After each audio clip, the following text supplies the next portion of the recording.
Good morning, good afternoon, good evening, wherever you are joining us from. Please accept my greetings.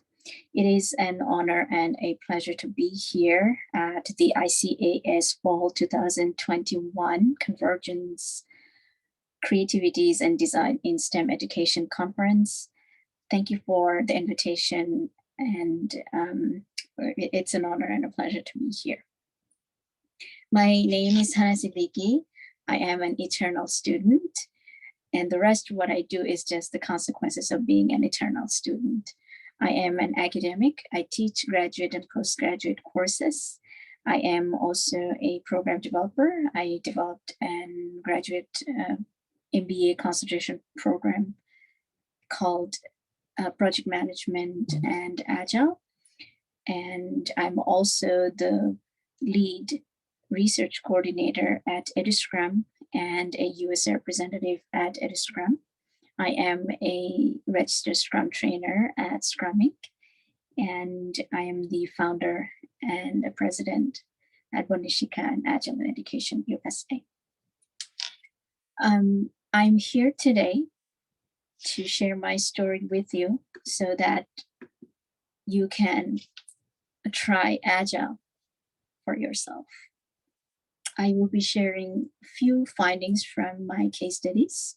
But before I talk about my case studies with you, I just wanted to share some data that I have collected from Gallup.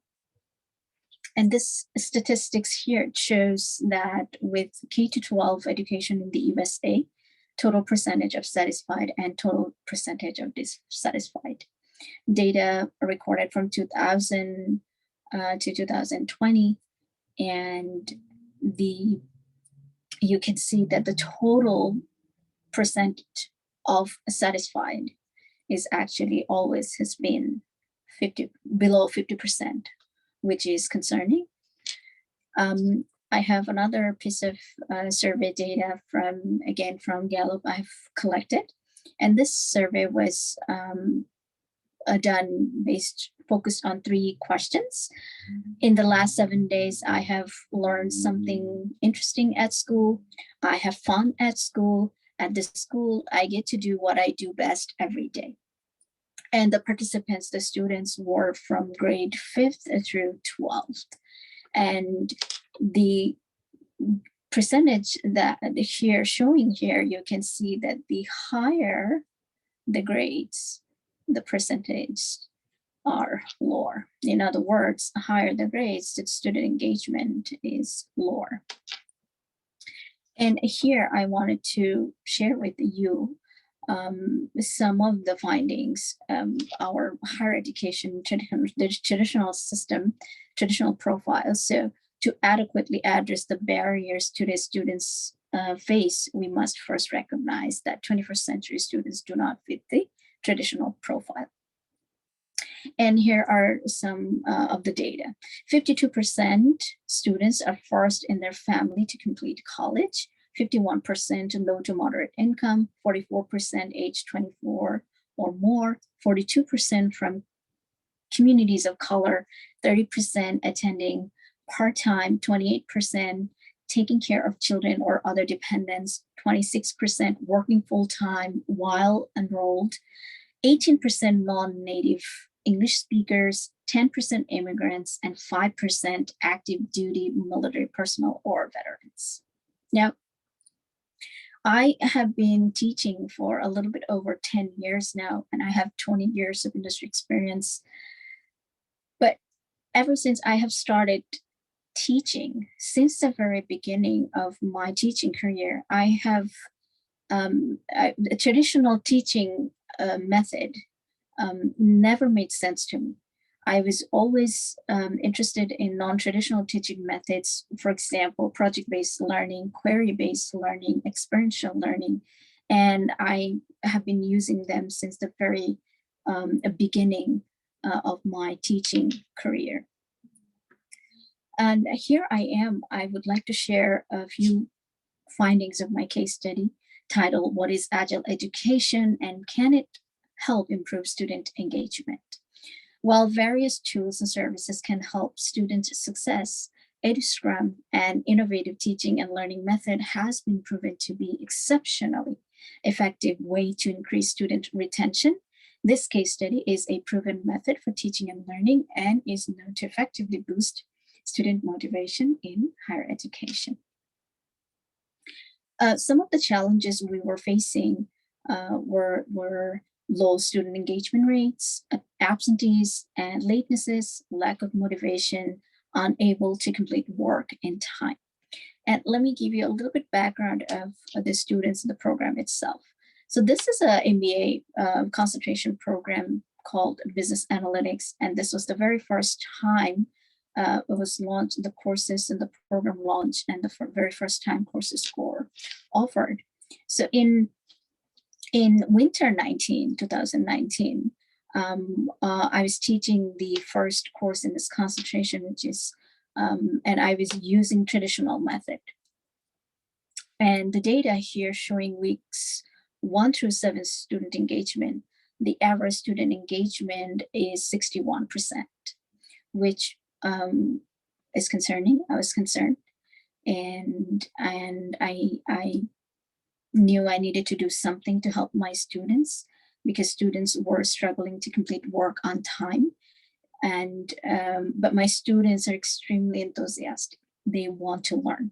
So I knew it wasn't my student. I knew it wasn't me, but I knew that I had to do something to help my students. I started thinking about the teaching methodology that I was using, the teaching style, which is Sage on the Stage, I was using, and I started thinking that my students are having trouble completing work on time, and these are complex projects. The students, they're MBA majors, they did not have the technical background yet. They did not have the math proficiency yet. And let me tell you why. Because we use linear programming for this type of analysis. So the students were struggling. So just like that, while searching through my non-traditional teaching methods and the teaching styles, I thought of Agile. I knew Agile. I had applied Agile before. So what better way I can support my student than Agile, where my students are struggling to complete work on time, and these are complex projects. So just like that, thought of Agile, came to class, and I wrote Scrum on the board, big letters, without explaining too much to my students. I actually had my students gathered in the middle of the classroom and had them and we did a daily Scrum. And the wisdom behind doing an activity, standing up and doing an activity.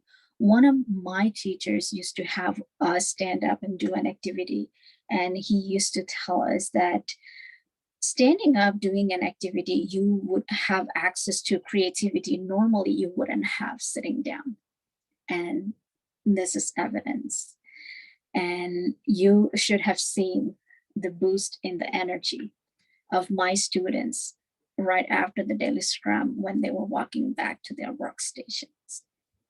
And the very first time we used Scrum in the classroom, all of my students completed work on time. And till today, we are using Scrum in the classroom, and I never looked back. In spring 19, I used Scrum fully throughout the semester. And you can see the average weeks 1 through 7 student engagement rate is now 93%, which is a 32% increase itself. In fall 2019, I used EduScrum, and the average student engagement rate weeks 1 through 7 is 94%, which is a 1% increase.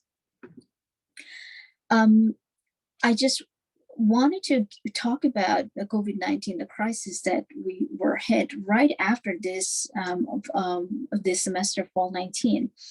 So according to UNESCO, on April 1st, 2020, more than 1.5 billion students and youth across the planet were affected by school and university closure due to COVID-19 pandemic, which constitute 80 9.4% of total enrolled students. Heartbreaking.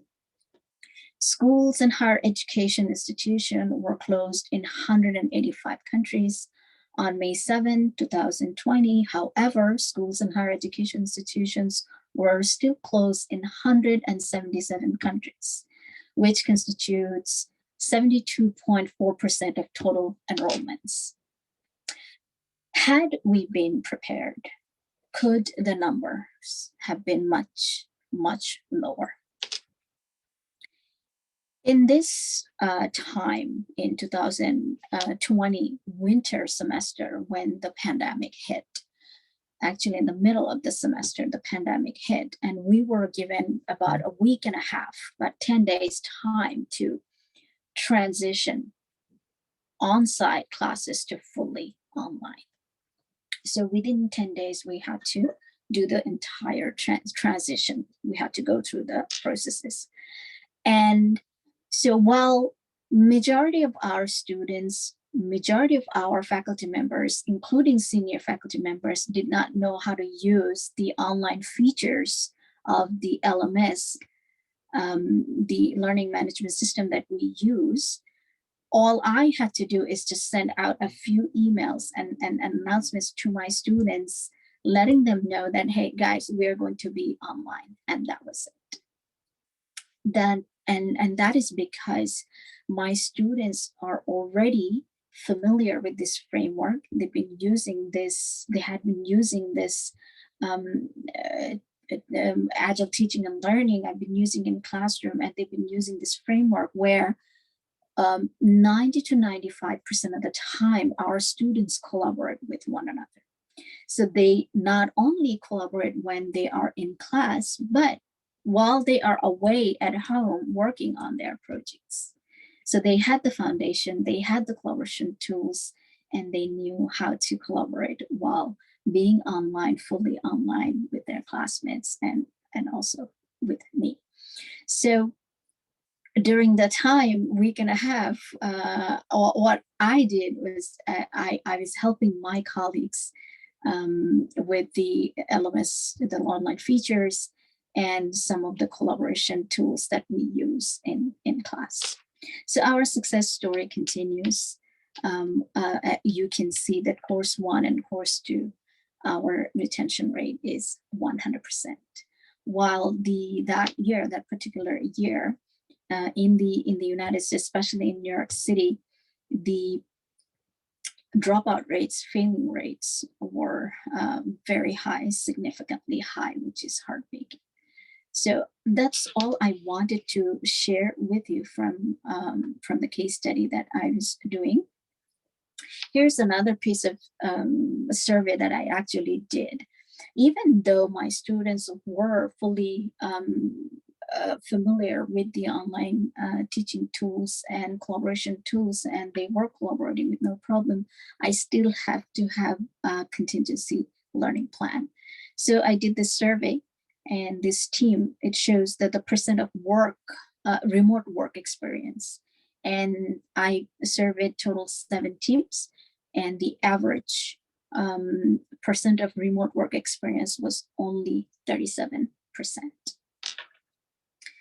And so that's it. I actually wanted to share with you. Thank you again for the opportunity. Now, I actually want to leave with this question with you, those who are in higher education, preparing future workforce, future generations, that how do we prepare our students, our future generations, so that they can take part in the complex work environments where uncertainty is the only certainty? Do we teach our student to be agile? Would that be helpful for them? That's something I would love to have a discussion with you. And I'd love to take any question that you may have after the presentation. Here is my contact information. Please feel free to reach out to me at any time. Thank you very much for listening. Have a wonderful day. Bye-bye.